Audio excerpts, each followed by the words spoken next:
अस्सलाम वालेकुम वरहमतुल्लाहि वबरकातुहू। दोस्तों यानी हसन अब्बासी आज करे मुझे चैनल पहिरियों दफ़ो ॾिसी ॿुधी रहिया आहियो त बराए महिरबानी मुझे चैनल खे सब्सक्राइब कंदा, बेल आइकन खे क्लिक कंदा, जेकॾहिं मुझे ऑडियो पसंदि अचे त उनखे लाइक कंदा, कमेंट बॉक्स में पंहिंजी राय खां आगाह कंदा। किताब जो नालो आहे लोक कहाणियूं जुल्द चोथों, बादशाहनि, शाहूकारनि, ॾाहनि, ठगनि ऐं ॿियनि जूं ॻाल्हियूं। मुरतब डॉक्टर नबी बख्श खान बलोच, छपराईंदड़ सिंधी अदबी बोर्ड जाम शोरो सिंध, छापो 6 जनवरी 2014 ईस्वी। हीअ ॻाल्हि उत्तर ताल के लाड़काणे मां अब्दुल हक खां मिली। कहाणी आहे अकुल जी खेॾ। ॻाल्हि था कनि त कंहिं मुल्क जो बादशाह रोज़ रोज़ मुल्क जे कारोबार जी हण वठ ऐं रोज़ानो झगड़नि फ़सादनि जा फ़ैसिला निबेरे कक थी पियो। सो हिकिड़े ॾींहुं ख़्यालु कयईं त छो न पंहिंजे सिर अकेलो वञी को शिकार करे दिलि पिरभायां। उहो ख़्यालु करे सवाइ कंहिं लश्कर ऐं अमीरनि वज़ीरनि जे घोड़े ते चढ़ी रवानो थियो। कुझु वक़्त खां पोइ अची हिकिड़े वॾे झंग में पहुतो। घणो ई डोड़ियो डुकियो पर शिकार हथ कोन चढ़ियुसि। एतिरे में तूफ़ान लॻणु शुरू थी वियो ऐं बादशाह बि चौधारी ऊंद ऐं अंधकार ऐं मिटीअ जो मींहुं वसंदो ॾिसी घोड़े ते चढ़ी उथी हलियो। शहर जो रस्तो हथ न आयुसि सो झंग मों ॾेई काहे पियो। बुख ऐं उञ अची हलाक कयसि ऐं ॾाढो अची शशदर थियो। पर हिमत कान हारियईं। हलंदे अची हिकिड़े ॿिए झंग में पहुतो जिते परियां हिकु झूपड़ी नज़र आयसि। बसि पोइ तामरा दिलि झले घोड़े खे हकले अची उन झूपड़ीअ ते बीठो ऐं ज़ोर ज़ोर सां घर जे मालिक खे सॾणु लॻो।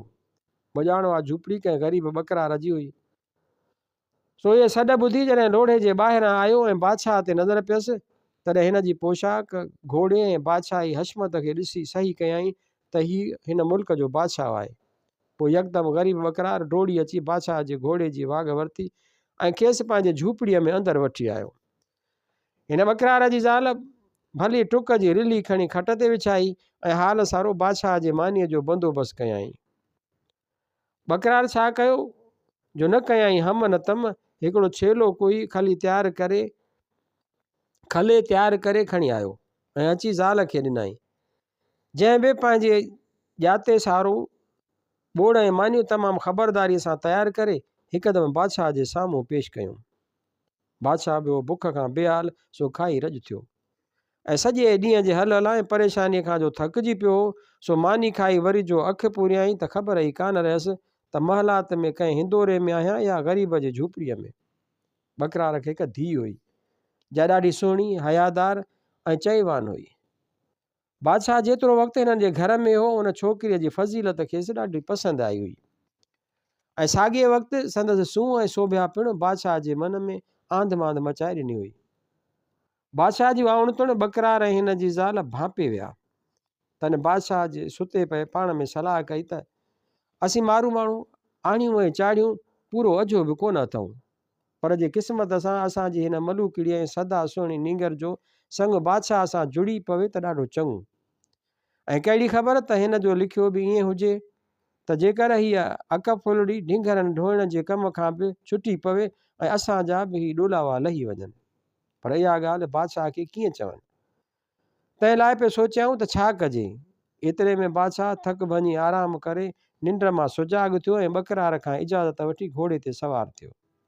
उते बकरार खे वेंदे महिल एतिरो सो चयईं त परियां मुड़ुस जहिड़ो हींअर मूंसां सुलूक कयो अथई उमेद त हमेशह अहिड़ा ई पेर भरींदो रहंदे। आउं हितां वञी पंहिंजे शहर में पहुचण खां पोइ तोॾे पंहिंजो वज़ीर कंहिं कम सां मोकिलींदुसि। महिरबानी करे उहो कमु ज़रूरु कजो जीअं हाणे पंहिंजो कुर्ब कयो अथई। बकरार खां मोकिलाए बादशाह मोटी पंहिंजे महलात में आयो ऐं पहुचण शर्त वॾे वज़ीर खे खुर्ज़ीन नाणे जी भरे ॾेई बकरार ॾांहुं ॾस ॾेई रवानो कयईं। वज़ीर जी बादशाह जो पैगाम बकरार खे ॾिनो जंहिं उहो न्यापो ॿुधी ॿई हथ खणी अखियुनि ते रखिया। नेठि हिन खां पकी तारीख़ वठी वज़ीर पोइते वरियो ऐं अची बादशाह खे मुबारक ॾिनई। वरितल ॾींहं ते बादशाह ॾाढी धाम धूम सां वञी बकरार जी धीअ सां शादी करे आयो।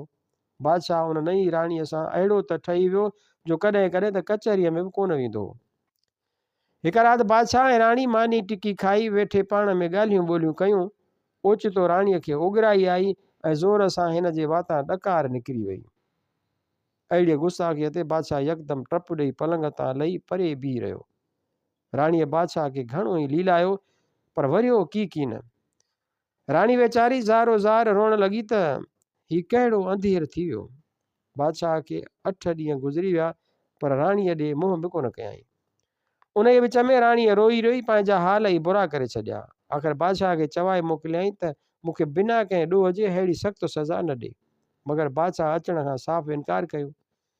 ॿियो को बि चारो न ॾिसी राणीअ बादशाह खे चवाए मोकिलियो त भला मूंखे शहर जे लॻे का जाइ ठहिराए ॾियो त आउं उते वञी रहां ऐं मुसाफ़िरनि ऐं ग़रीबनि जी ख़िदमत करियां।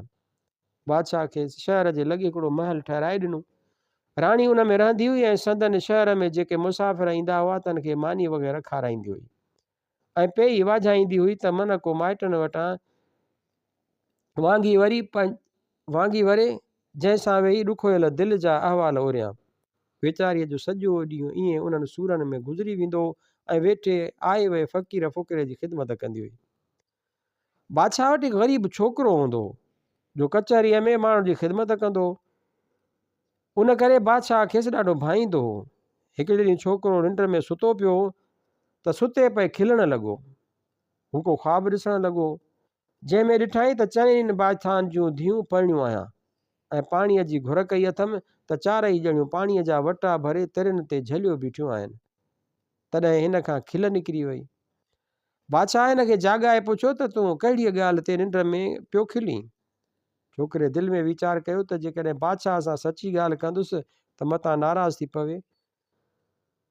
सो वराणियई त साईं, ख़्वाब में ॿारनि सां खेॾंदे हिननि मूंखे कित कोई कई हुई, तंहिं ते निंड में खिल अची वियमि। छोकिरो अकुल में अकाबर हूंदो, जेको बि ॻाल्हाईंदो हो या कमु कंदो हो सभु अकुल ऐं दिमाग़ सां कंदो हो।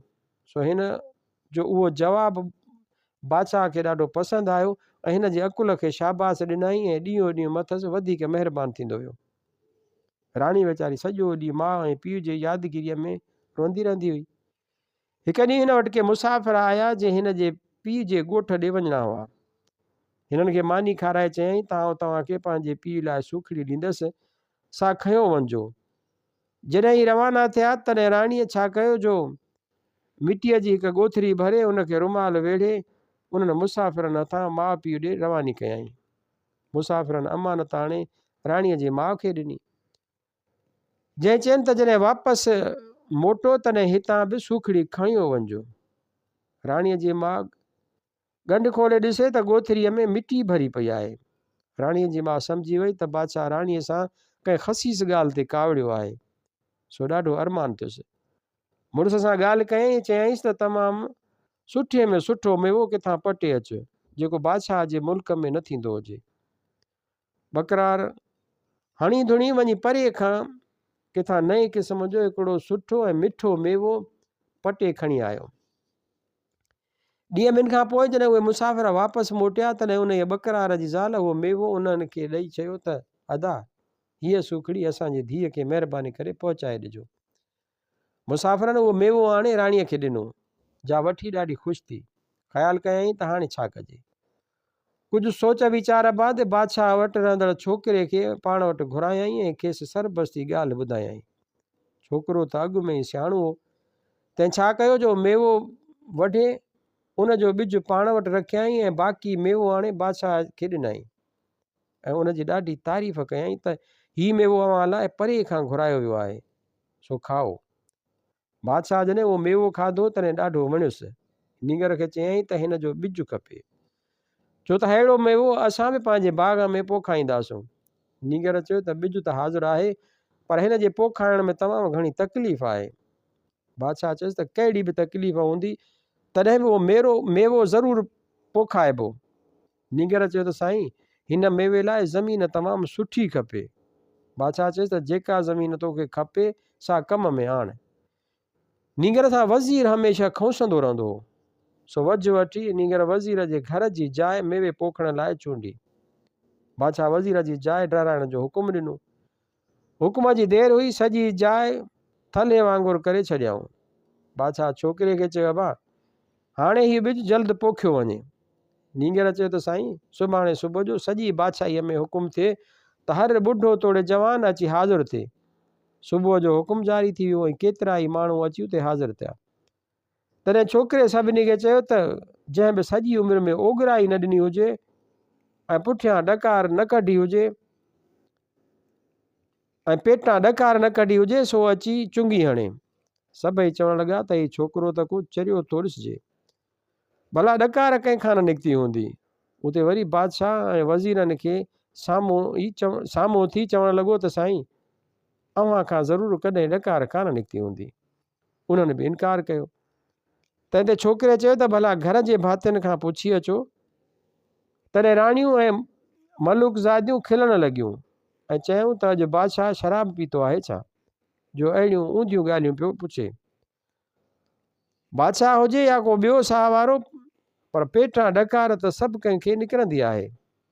जॾहिं बादशाह हवेलीअ मां मोटी आयो तॾहिं नींगर चयसि त साईं जेकॾहिं उहा ॻाल्हि आहे त पोइ राणीअ सां छो का विड़ायो। उते बादशाह ॾाढो शर्मिंदो थियो ऐं अहिड़ो कुझु जहिड़ी भित सिधो वियो राणीअ वटि ऐं खांसि माफ़ी घुरियाई ऐं पाण में वरी खीर खंडु थी विया। बादशाह नींगर जो अकुलु ॾिसी ॾाढो ख़ुशि थियो। हूअं बि मथां राज़ होसि, पर हिन ॻाल्हि खेसि ॾाढो ख़ुशि कयो। सो छा कयईं जो पंहिंजे वॾीअ धीअ सां उन जे नींगर जी शादी कराए छॾियईं। हीअ ॻाल्हि हंधे माॻे मशहूरु थी वई त फलाणो नींगर अहिड़ो अकुलमंद आहे जो संदसि अकुलमंदीअ ते आशिक़ थी मुल्क जे बादशाह पंहिंजे न्याणीअ जो खेसि संग ॾिनो आहे। उहा ॻाल्हि हलंदे हलंदे वञी ॿिए मुल्क जे बादशाह ताईं पहुती। तंहिं छोकिरे जे अकुल जो इम्तिहान लहण लाइ 3 पुतलियूं ऐं हिकु वॻो बादशाह ॾे ॾियारे मोकिलियो ऐं चवाए मोकिलियईं त महिरबानी करे मूंखे ॿुधायो त हिननि टिनी मां वॻे पाइण जी हक़दार केरु आहे। पुतलियूं ऐं कपिड़नि जो वॻो जॾहिं बादशाह जी कचहरीअ में आयो तॾहिं को चए त हुनखे पारायो, त को चए त हिन खे न हुन खे, पुतलीअ खे पारायो, हुन न हिन पुतलीअ खे पारायो। बादशाह ॾाढो मुंझी पियो। आख़िर छोकिरे खे घुरायईं जंहिं सॼो किसो सम्झी काने जूं तीलियूं घुरायूं ऐं हिकु हिकु करे उन्हनि पुतलियुनि जे निड़ीअ में लॻायईं। पोइ मंझान हिकिड़ीअ खे खणी वॻो पारायईं। बादशाह पुछियुसि त हिन खे कहिड़ीअ तरह पोशाक पारायईं। तंहिं ते नींगर बादशाह खे चयो त साईं हुन बादशाह खे 3 ज़ालूं आहिनि।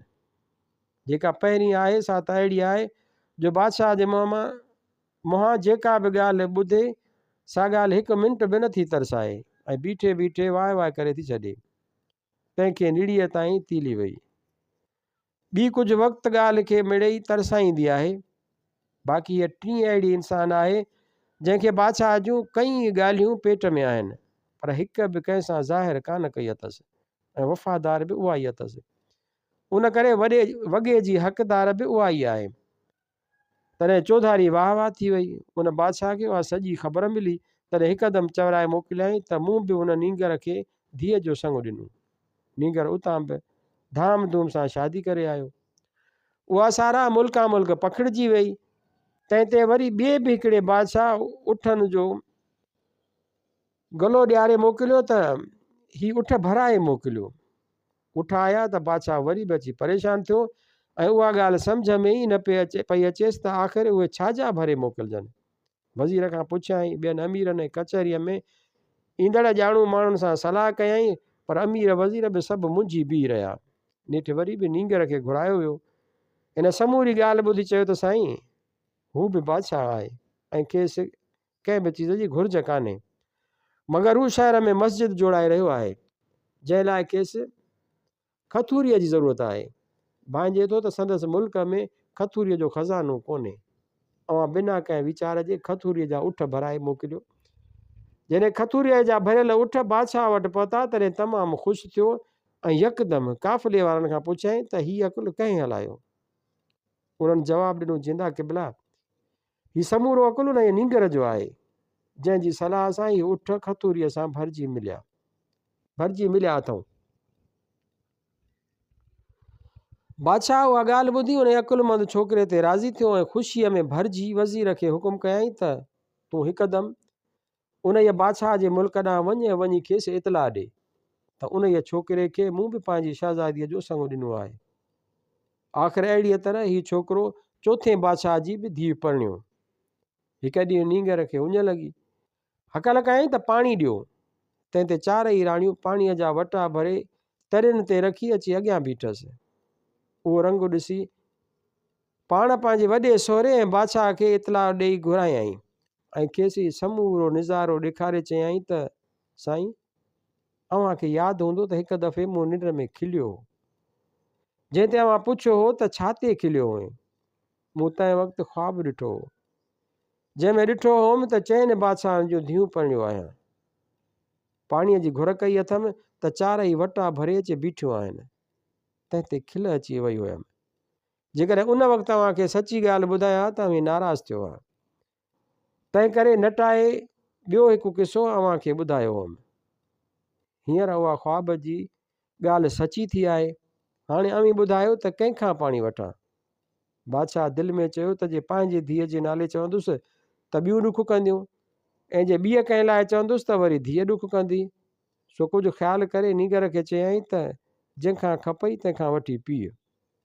नीगर बानीअ खे चयो त ॿियो वटो खणी अचु। वटो दरीअ ते झले चइनी राणियुनि खे चयईं त चइनी वटनि जो पाणी गॾु लार करे हिन वटे में विझो। पोइ चइनी वटनि जो पाणी हिकु वटे में पियो, तॾहिं नीगर पाणी पीतो। बादशाह उहो रंग ॾिसी इबरत में पइजी वियो ऐं नीगर खे चयईं त बेशक तोखे ख़ुदावंद करीम अकुल जी ॾात अता कई आहे। अकुल जो अहिड़ी शइ आहे जीअं लोह पारस खे लॻे त सोन थी पवे, तीअं जंहिंखे अकुल आहे उहो ॼण त कीमागर आहे। चवणी आहे त अकुल री अज़ाब घणा पसंदि जिंदड़ी। काला ॾिठासीं ख़ुशि लॻा वेठा।